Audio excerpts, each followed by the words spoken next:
Metallica is one of those bands still heard when going out to big or small events. Wherever there are bros and beer, there's probably some Metallica. And that's a good thing. I've been a fan for 20 plus years. When a band is hired for a local bar, chances are they are more on the rocky side with a little bit of everything to please them all. The regulars, the staff, the bros, whatever. Let's have a good time. Might start off with some White Stripes, throw in some Aerosmith songs. As it keeps on building, the heaviest songs towards the end are epics like Don't Stop Believin'. If we're really lucky, we could end up with some Van Halen, and to many, that's about as heavy as it could get without crossing the boundary between insane and fucking brutal. And when the moon is just right, we might get the almighty Metallica, who take that line and make love to it. Now, Metallica is 1,000 different things to billions of people, but in the context of this event, where a band has been playing for over 2 hours, and the last 30 minutes of this set is dedicated to the highest place we could all go together. And for some reason, as a Metallica fan, who's probably the only one there that knows that Hetfield kicked Mustaine's dog, I can't help but mark out when the intro to Enter Sandman begins to creep in. We all just go apeshit. You see Todd and Blair preparing to headbang so hard their hats and chanclas fly off into the wind, spilling beer all over their khakis. At this moment, whatever stoic attitude I had disappears, and I'm over here having fun. When I hear a song, I automatically know if I like it or not. The opinion can change through time. Maybe the song becomes spoiled, or listening to the song high opens a door to meaning, and now it's kinda cool. One, maybe two phases tops. Metallica, on the other hand, is responsible for many more. It's the only band that I've loved, then hated, then understood, and the older I get, the more load and reload makes sense. As for where they belong on this Mount Rushmore here, whatever impact they had or still have in my life is gonna go on Jefferson. Cause when I found them, little did I know this band had an arsenal of albums and videos. And behind the scenes and the makings of and live stuff, just a bunch of content.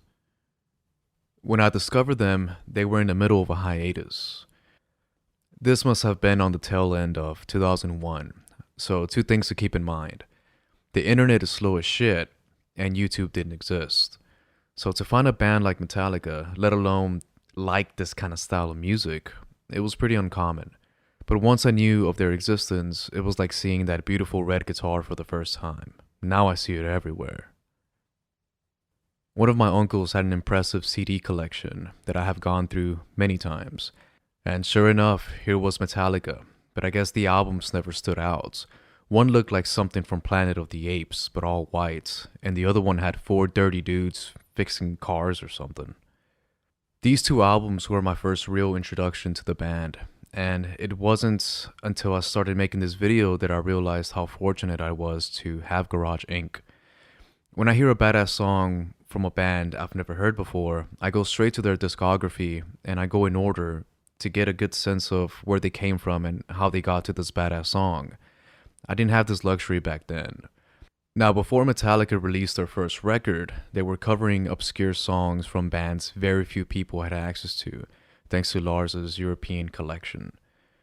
Many years later, those songs were recorded, and they live here, on the Garage album.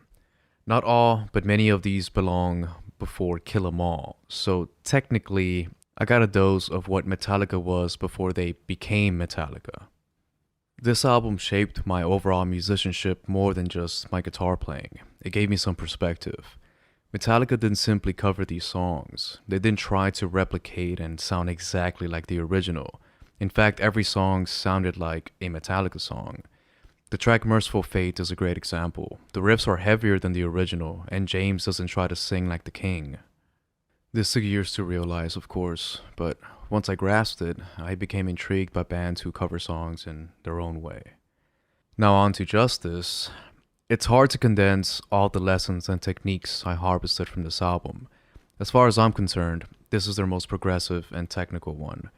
Whatever chops I had were a couple of steps away from mastering any of these songs, really. There was something missing in my technique that I really didn't learn from the new metal bands. The downpick.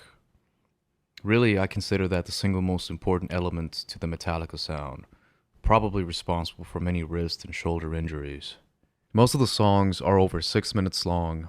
They're really fast, and to keep that intensity and precision without bitching out and switching to an alternate pick is damn humbling. What truly separates Metallica from the rest is their honesty. They did whatever the hell they wanted, whenever the hell they wanted, however the hell they wanted.